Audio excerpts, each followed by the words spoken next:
Bismillahirrahmanirrahim. Transfer function for system with gears. Gears provide mechanical advantage to rotational systems. इसकी mechanical advantage होती है। अब ये advantage किस तरह होगी?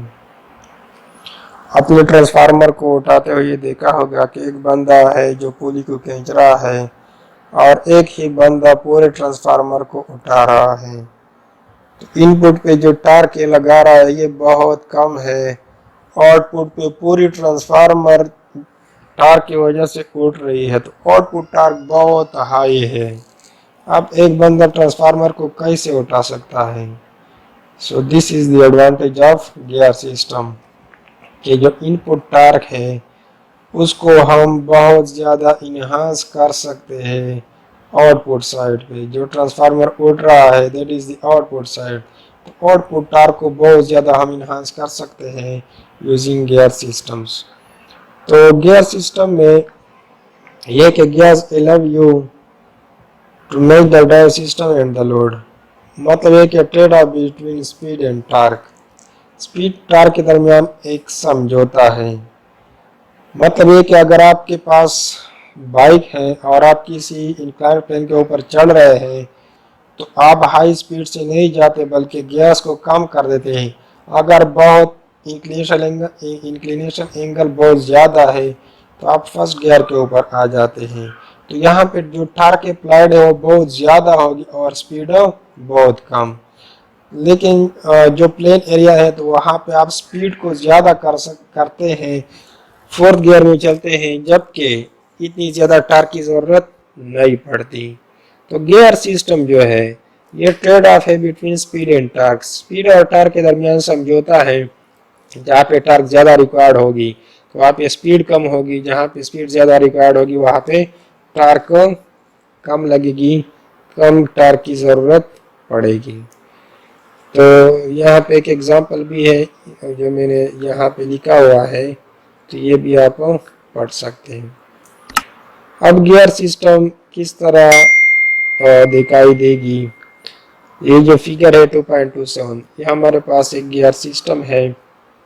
तो इसको एक्सप्लेन करने से पहले बैकलैश की तरफ आते हैं। Backlash occurs because of the loose feed between two matched gears.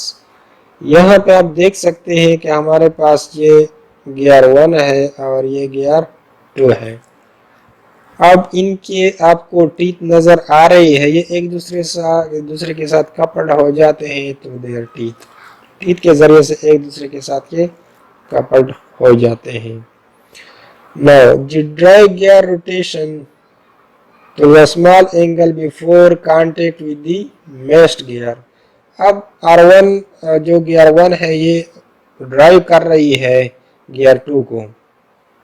अगर दोनों के टीथ के दरमियान कोई स्पेस बच जाती है तो गियर 1 थोड़ी सी रोटेट होगी, फिर गियर 2 के टीथ के साथ इसकी कनेक्शन आएगी। तो ये जो स्मॉल एंगल पे रोटेशन है जो गियर 2 इसके साथ रोटेट नहीं कर रही और गियर 1 रोटेट कर रही है, तो इसको कहते हैं बैकलैश। और ये नॉन लीनियरिटी सिस्टम के अंदर पैदा कर देती है, तो दैट इज अनडिजायरेबल और ये एक लॉस है और नॉन लीनियरिटी सिस्टम के अंदर इंड्यूस्ड कर देती है। सो दैट इज कॉल्ड बैकलैश। अब आते हैं गियर्स के इंटरेक्शन की तरफ।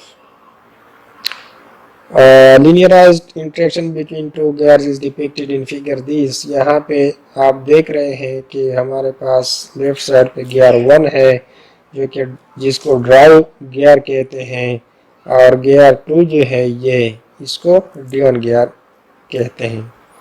यहाँ पे हमारे पास इसकी जो रेडियस है वो R1 है और नंबर ऑफ टीथ N1 है, अप्लाइड टार्क T1 है और एंगल जो रोटेट कर रही है as a result of this torque वो θ1 है। आउटपुट साइड पे रेडियस R2 है, नंबर ऑफ टीथ N2 है, जो टार्क डेवलप्ड है that is the developed torque वो T2 है, और जो एंगल रोटेट कर रही है एट द आउटपुट वो θ2 है। तो ये दो गियर सिस्टम है जो एक दूसरे के साथ कपल्ड है और इसको हम आगे जाके पढ़ते हैं। Now The distance traveled along each gear circumference is the same. यानी जितनी रोटेशन, जितना डिस्टेंस R1 कवर करेगा, इसके सर्कमफ्रेंस पे आर्क लेंथ बनेगी, वही आर्क लेंथ गियर 2 के ऊपर होगी। यानी अगर गियर 1 5 सेंटीमीटर डिस्टेंस ट्रेवल करती है तो एग्जैक्ट गियर 2 भी 5 सेंटीमीटर डिस्टेंस ट्रेवल करेगी। तो दोनों की जो आर्क लेंथ है वो 5 सेंटीमीटर होगी और ये दोनों आपस में बराबर होगी। तो यहाँ पे शो किया गया है कि S is equal to r theta, यानी जो आर्क लेंथ होती है या सर्कमफ्रेंस होती है, S is equal to r theta से हम फाइंड कर सकते हैं। R is the radius in meter और थीटा एंगल है इन रेडियंस, एंगुलर डिस्प्लेसमेंट। तो I1 थीटा 1 यानी फर्स्ट सिस्टम पे जो डिस्टेंस कवर कर रही है, सेकंड सिस्टम भी वही डिस्टेंस कवर करेगी।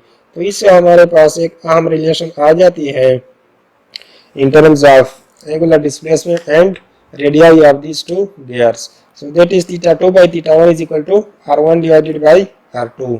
अब देखिए कि रेडियस और एंगुलर डिस्प्लेसमेंट दोनों का आपस में इनवर्स रिलेशन है कि अगर R2 ज्यादा है तो थीटा 2 कम होगी, अगर R2 कम है तो थीटा 2 ज्यादा होगी। So there is inverse relation between angular displacement and radii of these two gear systems. अच्छा, अगर नंबर ऑफ टीथ ज्यादा है सो रेडियस भी ज्यादा होगी, अगर नंबर ऑफ टीथ कम है तो रेडियस भी कम होगी। यानी रेडियस और नंबर ऑफ टीथ का आपस में डायरेक्ट रिलेशन है। तो R1 बाई R2 को हम लिख सकते हैं N1 बाई N2 के टर्म्स में। अब इसी को इसी इक्वेशन के अंदर इसको पुट कर देते हैं। So that is theta 2 by theta 1 is equal to R2 by R1 is equal to N1 divided by N2। तो अब ये हमारे पास दूसरी रिलेशन आ गई कि theta 2 by theta 1 is equal to N1 by N2। Means कि अगर नंबर ऑफ टीथ ज्यादा है तो एंगुलर डिस्प्लेसमेंट कम होगी, इनवर्स रिलेशन है। अच्छा, relationship between the input torque T1 and the deliver torque T2। Torques के दरमियान क्या रिलेशन होगी? हमने रेडियस और एंगुलर डिस्प्लेसमेंट के दरमियान रिलेशन फाइंड की, नंबर ऑफ टीथ और एंगुलर डिस्प्लेसमेंट के दरमियान रिलेशन फाइंड की। अब टार्क और इन एंगल्स और नंबर ऑफ टीथ का आपस में क्या रिलेशन होगा? If you assume the gears are lossless, that is they do not absorb or store energy, the energy into gear 1 equals the energy out of gear 2। मतलब ये है कि अगर हमारे पास ये लॉसलेस सिस्टम है तो इनपुट पे जो एनर्जी हम दे रहे हैं गियर 1 को, गियर 2 के आउटपुट पे हमें वही एनर्जी मिलेगी। So in case of linear motion हम पढ़ते थे कि फोर्स इनटू डिस्प्लेसमेंट क्या होगी, that would be the energy, that would be the work done. So यहाँ पे फोर्स रिप्लेस हो गई बाई टार्क और डिस्प्लेसमेंट रिप्लेस हो गई by angular displacement. So T1 into theta 1 that is the work done on the system. ये वो energy है जो हम सिस्टम को दे रहे हैं। Work done by the system, output पे जो हमें एनर्जी मिल रही है वो फोर्स इनटू डिस्प्लेसमेंट और यहाँ पे टार्क इनटू एंगुलर डिस्प्लेसमेंट होगी। सो यहाँ पे इनपुट साइड पे हम एनर्जी दे रहे हैं, आउटपुट साइड पे ये एनर्जी हमें मिल रही है। अगर लॉसलेस सिस्टम है तो ये दोनों एनर्जी आपस में बराबर होगी। सो इसी से हम ये रिलेशन फाइंड करते हैं कि T2 by T1 is equal to theta 1 by theta 2। Means कि टार्क और एंगुलर डिस्प्लेसमेंट का आपस में इनवर्स रिलेशन है। तो ये बात याद रखें कि एंगुलर डिस्प्लेसमेंट का रेडियस के साथ भी इनवर्स रिलेशन है, नंबर ऑफ टीथ के साथ भी इनवर्स रिलेशन है और टार्क के साथ भी इनवर्स रिलेशन है। तो जहां पे आपको एंगल नजर आ रही है उनका इन सब के साथ इनवर्स रिलेशन है। एंगल का रेडियस के साथ, नंबर ऑफ टीथ के साथ और टार्क के साथ इनवर्स रिलेशन है। तो ये एक इम्पॉर्टेंट रिलेशन हमारे पास आ गई। अब चूंकि थीटा 1 बाई थीटा 2 वो किसके बराबर थी, N2 बाई N1 के बराबर थी, तो यहाँ पे ये वैल्यू हम पुट कर देते हैं। So T2 by T1 is equal to theta 1 by theta 2 is equal to N2 by N। तो अब ये रिलेशन हमारे पास आ गई है कि जो टार्क है that is directly proportional to the number of teeth. Number of teeth ज्यादा है तो आउटपुट टार्क भी ज्यादा होगी। तो ट्रांसफार्मर में अगर हम देख ले तो इनपुट साइड पे जो नंबर ऑफ टीथ होगी वो कम होगी, आउटपुट साइड पे जो नंबर ऑफ टीथ है जिस शाफ्ट के जिस पुली के नंबर ऑफ टीथ ज्यादा होंगे तो वहां पे टार्क डेवलप भी ज्यादा बन रही है। अगर आउटपुट पे आपको ज्यादा टार्क चाहिए होगी तो वहां पे आपने नंबर ऑफ टीथ को बढ़ाना है। तो टार्क का नंबर ऑफ टीथ के साथ डायरेक्ट रिलेशन है। नेक्स्ट चलते हैं। अच्छा, और इन सब रिलेशंस को 2.28 फिगर्स के अंदर शो किया गया है कि देखिए यहाँ पे θ1 हमारे पास इनपुट है, θ2 आउटपुट है, तो रिलेशन क्या होगी n1 divided by n2। Torque के केस में T1 हमारे पास इनपुट है, T2 आउटपुट है, सो that is n2 by n1। अच्छा, इम्पीडेंस रिफ्लेक्शन। इम्पीडेंस रिफ्लेक्शन का क्या मतलब है? इम्पीडेंस रिफ्लेक्शन का मतलब यह है कि फिगर 2.29a में यहाँ पे शो किया गया है कि इनपुट साइड पे हमारे पास अप्लाई टार्क T1 है, एंगुलर डिस्प्लेसमेंट θ1 है और नंबर ऑफ टीथ n1 है। आउटपुट साइड पे हमारे पास टार्क डेवलप होगी T2, θ2 एंगल है, n2 नंबर ऑफ टीथ हैं और JD और K इनर्शियाज इम्पीडेंसेस हैं। अब इनको हम इन इम्पीडेंसेस को हम कैसे शिफ्ट कर सकते हैं θ1 के साइड पे? अगर ये शिफ्टिंग कर लेंगे सो that is called impedance reflection. यानी ये इम्पीडेंसेस θ1 के साइड पे कैसे रिफ्लेक्ट होंगी, कैसे दिखाई देंगे, इनकी वैल्यूज क्या बन जाएगी, सो दैट इज इम्पीडेंस रिफ्लेक्शन। अच्छा, दूसरी बात यह कि हम इन इम्पीडेंस रिफ्लेक्शन से क्या करते हैं, बेसिकली जो गियर सिस्टम है उसको दरमियान में से निकाल देते हैं। इम्पीडेंस रिफ्लेक्शन से क्या बन जाएगी, जो सिस्टम है वो विदाउट गियर बन जाएगी। इक्विवेलेंट सिस्टम हम ऐसी सिस्टम बनाएंगे जिसमें आपको गियर नजर नहीं आएंगे। तो सबसे पहले हम आएंगे इस फिगर की तरफ। यहाँ पे आपको कोई गियर सिस्टम नजर नहीं आ रहा है। जो अप्लाई टार्क T1 इसको हमने शिफ्ट कर दिया है θ2 के साइड पे। तो ये कैसे पॉसिबल है, इसकी सॉल्यूशन की तरफ आ जाते हैं। Eliminating gears by reflecting mechanical impedances from the output, that is θ2 to the input θ1. Shifting impedances from output to input. अब हम सबसे पहले क्या करते हैं, equation of motion on output side. θ2 के साइड पे इक्वेशन ऑफ मोशन क्या होगी? सो θ2 के साइड पे हमारे पास इम्पीडेंसेस ये तीन होते हैं, जे square plus plus K θ2 is equal to T2 of S। यहाँ पे जो T2 है that is the developed torque, not the applied torque. ये हमारे पास डेवलप्ड टार्क होगी जो कि रिजल्ट था इस गियर सिस्टम का। यहाँ पे देखिए T1 टार्क अप्लाई हो रही है, यहाँ पे गियर सिस्टम है, तो ये टार्क क्या करेगी, यहाँ पे एक टार्क को इंड्यूस करेगी θ2 के साइड पे। तो जो इंड्यूस टार्क है या डेवलप टार्क है उसको यहाँ T2 से हमने रिप्रेजेंट किया हुआ है। अब चूंकि हमें पता है कि T2 by T1 is equal to N2 by N1। अब T1 को इस साइड पे ले जाए so T2 is equal to T1 into N2 by N1। अब इसी को यहाँ इक्वेशन में पुट कर दे तो आपके पास ये इक्वेशन आ जाएगी। So J square plus plus K θ2 of S is equal to T1 of S into N2 by N1। अब जो फिगर है, अब आप देख सकते हैं कि T1 को हमने शिफ्ट कर दिया है θ2 के साइड पे।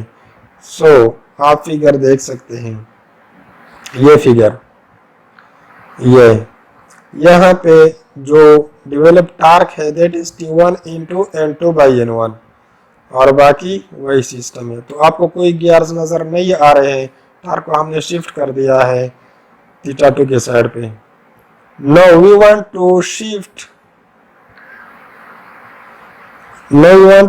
these all impedances into theta one side. अगर थीटा वन हमारे पास आउटपुट है तो इन इम्पीडेंसेस को हमने शिफ्ट कर देना है थीटा वन के साइड पे। अब ये शिफ्टिंग का रिजल्ट क्या होगा, that would result in this figure. तो इस फिगर में आपको थीटा वन नजर आ रही है और तमाम इम्पीडेंसेस भी थीटा वन के साइड पे। तो how this shifting is possible, तो इसके लिए ये प्रोसेस है। अच्छा, इस इक्वेशन के अंदर यहाँ आपको T2 नजर आ रही थी और यहाँ पे थीटा टू। सो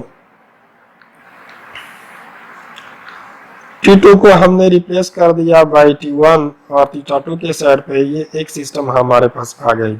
अब हम क्या करते हैं, T2 को भी शिफ्ट करते हैं थीटा वन के साइड पे और थीटा टू को भी शिफ्ट करते हैं थीटा वन के साइड पे। तो कंप्लीट सिस्टम शिफ्ट हो जाएगी थीटा वन के साइड पे। तो उसके लिए हमारे पास रिलेशन है कि theta two by theta one is equal to N one by N two. So theta two is equal to N one by two into theta one. तो वहां पे इस इक्वेशन के अंदर क्या करें, थीटा की वैल्यू थीटा टू की वैल्यू पुट कर दें। So theta two by putting theta two is equal to N one by N two into theta one. तो यहाँ पे ये वैल्यू हमने पुट कर दी और ये T2 की वैल्यू हमने पुट कर दी थी। अब ये करें कि ये जो N2 बाई N1 है ये यहाँ शिफ्ट कर दें। So that becomes N1 by N2, ये N1 बाई N2 बन जाएगी। अब ये N1 बाई N2 मल्टीप्लाई कर दे इस N1 बाई N2 के साथ, तो दोनों के ऊपर स्क्वायर आ जाएगी ये। अब ये जो स्क्वायर आ गई है इसको मल्टीप्लाई कर दे विद ऑल दीज इम्पीडेंसेस, तो हमारे पास ये रिलेशन आ जाएगी। N1 by N2 square J के साथ भी मल्टीप्लाई किए, D के साथ भी और K के साथ भी, theta one is equal to T1 of S। अब आपको नजर आ रहा है कि जितना भी सिस्टम है इसको हमने शिफ्ट कर दिया है थीटा वन के साथ। यहाँ पे आपको थीटा वन नजर आ रही है और यहाँ पे T1 नजर आ रही है। सो इसको हमने शिफ्ट कर दी। अब जो इम्पीडेंसेस है वो कैसे नजर आ रहे हैं, J1 जो J थी वो ये है, यानी N1 बाई N2 स्क्वायर इसके साथ मल्टीप्लाई हो गई है। अब वही इम्पीडेंस जो थीटा टू के साइड पे थी थीटा वन के साइड पे जब हमने शिफ्ट की तो अब ये ऐसी रिफ्लेक्ट कर रही है, ऐसी नजर आ रही है। इस तरह जो D थी उसको हमने शिफ्ट कर दिया है थीटा वन के साइड पे तो ये ऐसी नजर आ रही है। इस तरह जो K है उसको हमने शिफ्ट कर दिया है इस साइड पे तो ये ऐसी नजर आ रही है। तो इसी को हम फिगर के अंदर देखते हैं। इस फिगर को देखें, यहाँ पे J ऐसी नजर आ रही है, D ऐसी नजर आ रही है और K ऐसी नजर आ रही है। So how this shifting is possible, कि आपने देखना है कि आउटपुट साइड कौन सी है। तो आउटपुट साइड पे आपने इनको शिफ्ट कर देना है। इसके लिए सिंपल फार्मूला है, देखें N1 अब हमारे पास डेस्टिनेशन है, थीटा टू साइड से हम चले गए थे। सो N2 हमारे पास सोर्स है। So number of teeth of gear, ये रिलेशन देख लें, number of teeth of gear on destination shaft divided by number of teeth of gear on source shaft whole square. इसको हम मल्टीप्लाई करेंगे with each impedance to be shifted. अब जो को हमने शिफ्ट करना था तो इसके साथ हमने क्या मल्टीप्लाई किया, N1 जो के डेस्टिनेशन शाफ्ट की टीथ है और N2 सोर्स शाफ्ट की टीथ है, इनके स्क्वायर के साथ हमने इसको मल्टीप्लाई किया। इस तरह D को मल्टीप्लाई किया इनके साथ, इस तरह K को मल्टीप्लाई किया। तो इस तरह इम्पीडेंस की रिफ्लेक्शन हमने कर दी from the theta two side to theta one side which is our destination in this case. तो नेक्स्ट एग्जांपल की तरफ चलते हैं। सिस्टम विद लॉसलेस गियर्स, यहाँ पे गियर्स की जस्ट हमने नंबर ऑफ टीथ रिप्रेजेंट कर दिए हैं, गियर्स की कोई हमने इनर्शिया और इसकी फ्रिक्शन रिप्रेजेंट नहीं किया। नेक्स्ट एग्जांपल में वो हम इसको कंसीडर करेंगे। तो find the transfer function theta 2 of s by t1 of s for the system of figure 2.30a। इस सिस्टम के लिए ट्रांसफर फंक्शन फाइंड करनी है। यहाँ पे देखिए आपका आउटपुट जो है वो थीटा 2 है, तो सिस्टम को ट्रांसफर करना है थीटा 2 के साइड पे। इस सिस्टम को ट्रांसफर करना है थीटा 2 के, यानी d1 और j1 को शिफ्ट करना है थीटा 2 के साइड पे। तो यह कैसी दिखाई देगी, just like this system. Now how it is possible, इसकी सॉल्यूशन की तरफ चलते हैं। अच्छा, एक इम्पॉर्टेंट पॉइंट है ये, it may be attempting at this point to search for two simultaneous equations corresponding to each inertia। यहाँ आपको दो इनर्शिया नजर आ रहे हैं, एक J1 है और दूसरी J2। तो आप सोचेंगे कि हमने दो साइमल्टेनियस इक्वेशंस बनाने हैं, लेकिन आपने सबसे पहले साइमल्टेनियस इक्वेशंस को बनाने के लिए सबसे पहले डिग्री ऑफ फ्रीडम को देखना है कि अगर J1 को मैं रोटेट करूं तो J2 स्टिल रह सकती है कि नहीं। गियर सिस्टम में ये होगा कि आप J1 को अगर रोटेट करते हैं तो गियर्स के साथ J2 भी जरूर रोटेट होगी।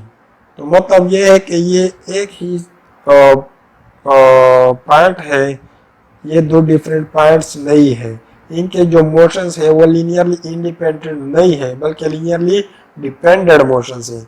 इसलिए इनको हम 2 डिग्री ऑफ फ्रीडम कंसीडर नहीं करेंगे, बल्कि ये क्या होगी, 1 डिग्री ऑफ फ्रीडम सिस्टम होगी। अच्छा, चूंकि हमारा जो डेस्टिनेशन है वो क्या है, थीटा 2 का साइड है, आउटपुट थीटा 2 है, तो इन इम्पीडेंसेस को हमने शिफ्ट कर देना है थीटा 2 के साइड पे। आफ्टर दैट शिफ्टिंग हमारे पास यहाँ पे थीटा 2 के साइड पे नेट कोई इनर्शिया होगी और नेट फ्रिक्शन होगी और नेट स्प्रिंग कांस्टेंट होगी। सो ये नेट वैल्यूज अगर हम थीटा 2 के साथ मल्टीप्लाई कर दे, that would be equal to developed torque, जिसको हम लिख सकते हैं in terms of T1 N2/1 into T1।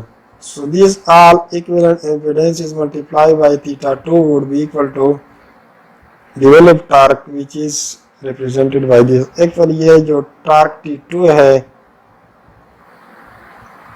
इसके डेवलप्ड टॉर्क के बराबर होती है, T2 बराबर है N2/1 into T1। Now how to find these equivalent impedances J, E, D, E और K, इनको हम कैसे फाइंड कर सकते हैं। अच्छा, हमारे पास जो सोर्स साइड है दैट इज थीटा 1 और डेस्टिनेशन साइड जो है वो थीटा 2 है। सो डेस्टिनेशन साइड पे हमारे पास J2 को उसी हाल में छोड़ेंगे, J1 को हमने शिफ्ट करना है डेस्टिनेशन साइड पे। So destination teeth divided by source teeth whole square multiply करेंगे सोर्स इनर्शिया के साथ, तो ये शिफ्ट हो जाएगी डेस्टिनेशन साइड पे।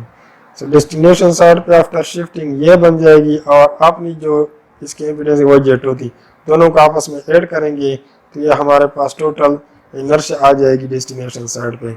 इसी तरह D1 को हमने शिफ्ट करना है from theta 1 to theta 2। So N2/N1 square से इसको मल्टीप्लाई करेंगे और ये जो रिफ्लेक्शन होगी ऑफ D1 वो थीटा 2 के साइड पे होगी और अपनी इसकी जो थीटा 2 के साइड पे फ्रिक्शन थी वो D2 है, तो दोनों को आपस में ऐड करेंगे, that would become the total friction. और सोर्स साइड पे कोई K नहीं है, सो ये डेस्टिनेशन K2 के बराबर आ जाएगी। अब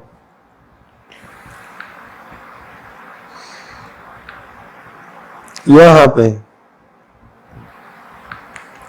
इनकी जगह वैल्यूज पुट करें ये वैल्यूज।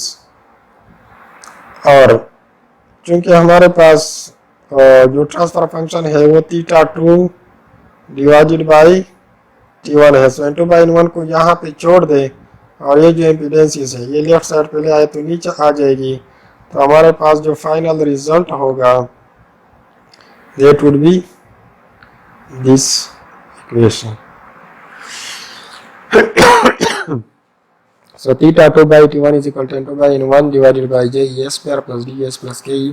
J क्या है, D क्या है, D और K क्या है वो यहाँ पे आपको शो कर दिए गए हैं। So that is the transfer function for gear system by shifting the impedances towards the destination shaft। अच्छा,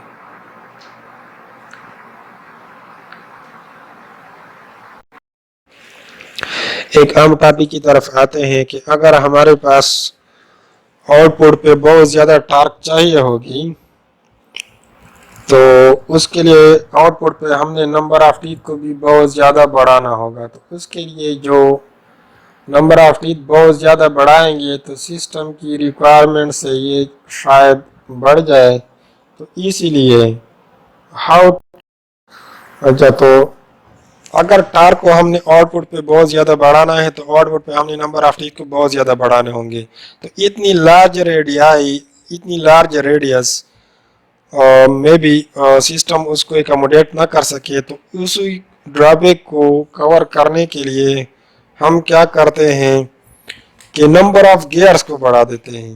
यानी instead of increasing number of teeth हम नंबर ऑफ गियर्स को बढ़ा देते हैं। तो स्टेप बाय स्टेप इसी तरह जो टार्क डेवलप होगी वो बढ़ जाएगी। इस रिलेशन का हमें पता है कि theta 2 by theta 1 is equal to R1 by R2 या N1 बाई R2, यानी इनवर्स रिलेशन है। So theta 2 is equal to N1 by N2 into theta 1। अब थीटा 2 थीटा 1, लेट सपोज ये हमारे पास डेस्टिनेशन है, शिफ्टिंग कर रहे हैं थीटा 2 के साइड पे। So theta 2 will be the destination angle, N2 will be the destination teeth और N1 थीटा 1 ये सोर्स होंगे। So this is the basic relation जो कि आप लोगों ने याद रखनी है कि destination angle is equal to source teeth by destination teeth into source angle. अब नेक्स्ट चलते हैं इस सिस्टम की तरफ। यहाँ पे यानी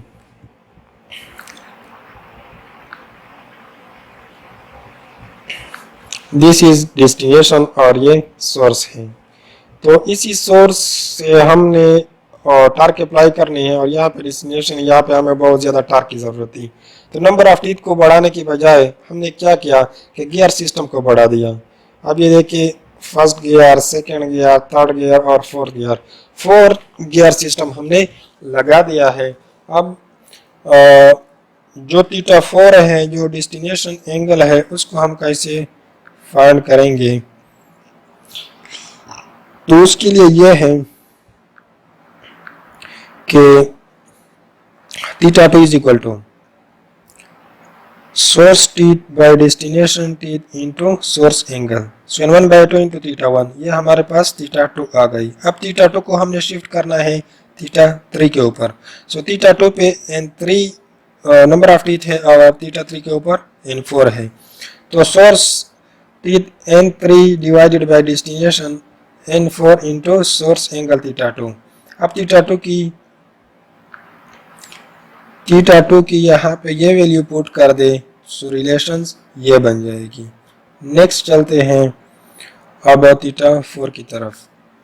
अब थीटा 3 को हमने शिफ्ट करना है थीटा 4 के ऊपर। So theta 4 will be equal to source teeth by destination teeth into source angle, that is N5 by N6 into theta 3। अब थीटा 3 की जगह ये वैल्यू पुट करें तो आपके पास जो थीटा 4 होगी that will be N1 N3 N5 divided by N2 N4 N6 into theta 1। तो इसी तरह ये हमारे पास एंगल होगी और इसी तरीके से हम टार्क को भी यहाँ पे फाइंड कर सकते हैं। तो rather than increasing the number of teeth on the output side, हम नंबर ऑफ गियर्स को बढ़ा सकते हैं। अब पहले हमने लॉसलेस गियर्स पढ़ दी, यहाँ गियर्स पढ़ेंगे विद लॉसेस। सो यहाँ पे एक सिस्टम गिवन है कि find the transfer function theta 1 of S by t1 of S, यानी थीटा 1 और t1 ये हमारे पास डेस्टिनेशन साइड है, थीटा 1 हमारे पास आउटपुट है जबकि t1 हमारे पास इनपुट है। अब यहाँ पे जितने भी गियर्स हैं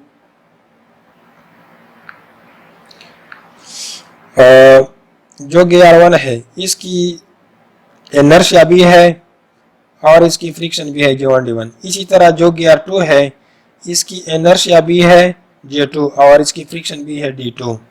जो गियर 4 है इसकी सिर्फ इनर्शिया है, कोई फ्रिक्शन नहीं है। तो अब इन गियर्स के अंदर लॉसेस भी होंगे, इनर्शिया और फ्रिक्शन की वजह से लॉसेस भी होंगे। इन लॉसेस को हमने अभी कंसीडर किया हुआ है। तो अब हम क्या कर रहे हैं, अब हम ये कर रहे हैं कि यहाँ पे जो इनर्शिया है इसको हमने शिफ्ट करना है J4 और J5 को इस सिस्टम के अंदर। तो इस सिस्टम के अंदर शिफ्ट करेंगे तो शिफ्टिंग का फॉर्मूला क्या होगा इम्पीडेंस शिफ्टिंग का, कि J4 और J5 को हम मल्टीप्लाई करेंगे with the destination teeth by source teeth whole square, यानी N3 by N4 whole square से इसको मल्टीप्लाई करेंगे तो ये इसी साइड के ऊपर आ जाएंगे। अब J4 J5 जब हमने N3 बाई N4 स्क्वायर के साथ मल्टीप्लाई किया है वो ऐड करेंगे with this J2 plus J3 के साथ इसको ऐड करेंगे और फिर इन सब को यहाँ पे अब जितने भी इनर्शियाज आ जाएगी, ये दो अपने हैं और ये दो हमने शिफ्ट किए थे, अब ये यहाँ पे टोटल आ जाएंगे। तो इन सब को हमने शिफ्ट करना है इस साइड पे। तो इस शिफ्टिंग को नेक्स्ट जाके देखते हैं। तो सबसे पहले J4 और J5 हम गियर 2 की तरफ जब हमने शिफ्ट किया था तो हमने इसके साथ मल्टीप्लाई किया था N3 divided by N4 square को मल्टीप्लाई किया था J4 और J5। अब हमने इसको शिफ्ट कर दिया है यहाँ तक। अब यहाँ से दोबारा इसको शिफ्ट करने के लिए क्या करेंगे, N1 बाई N2 स्क्वायर से मजीद इसको मल्टीप्लाई करेंगे। तो यहाँ पे आप देख ले कि N1 बाई N2 स्क्वायर से मजीद इसको मल्टीप्लाई कर दिया है तो अब एग्जैक्टली ये थीटा 1 के ऊपर आ गई है। अब J2 J3 है तो ये भी यहाँ पर है, यहाँ पर J2 J3 यहाँ पर है तो इसको शिफ्ट करने के लिए N1 बाई N2 स्क्वायर से इसको मल्टीप्लाई करेंगे तो ये शिफ्ट हो जाएंगे थीटा 1 के ऊपर। तो ये हमने शिफ्टिंग कर दी है। इसी तरह यहाँ पे एक एम्पीडेंस है D2, इसी को शिफ्ट करना है थीटा 1 के साइड पे। सो N1 बाई N2 स्क्वायर से इसको मल्टीप्लाई करेंगे तो ये आ जाएगा थीटा 1 के साइड पे। सो यहाँ पे देखते हैं कि D2 जो है N1 बाई N2 स्क्वायर से जब हमने इसको मल्टीप्लाई किया है तो ये D1 साइड पे चला गया है। तो कंप्लीट सिस्टम हमारे पास ये होगी, जबकि JE की वैल्यू ये है और DE की वैल्यू ये है। सो that is the end of this lecture.